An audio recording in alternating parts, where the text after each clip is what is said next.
因为风台有真个这个游客的逼迫，留伫离岛甲外岛，今日透早，澎湖甲金门机场拢真侪人排候补。这个澎湖航空站呢，赶紧加开这个8航班，提供了581个座位。到目前为止，候补的人数已经超过1000人，要一个游客继续伫等。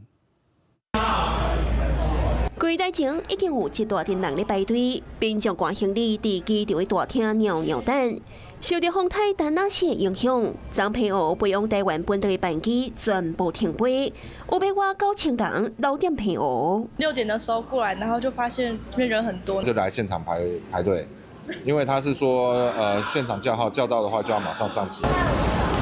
虽然澎湖机场规划今日下晡就恢复航班，也毋过早起5点外，都已经有游客伫机场的大门外排队等开放航空站，等到6点半才正式开放候补登记。2点20到航班结束，总共有46班，总座位数是提供4427的一个座位数。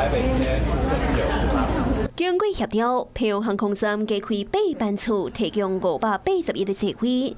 是讲目前候补的人数已经超过1000人。航空站讲会继续观察候补状况，向民航局来报告，看情形协调班机到3更收运。金门也受到风台影响，有旅客早起7点就来到机场排队，早起6点候补的人数都已经超过300人。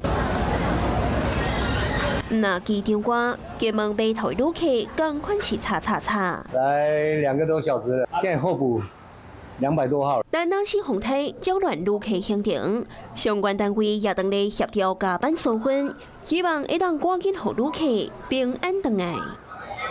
Hello， 大家好，我是林文。想要抢先掌握最及时的新闻资讯吗？赶快订阅、按赞、开启小铃铛，锁定华视新闻的 YouTube 频道。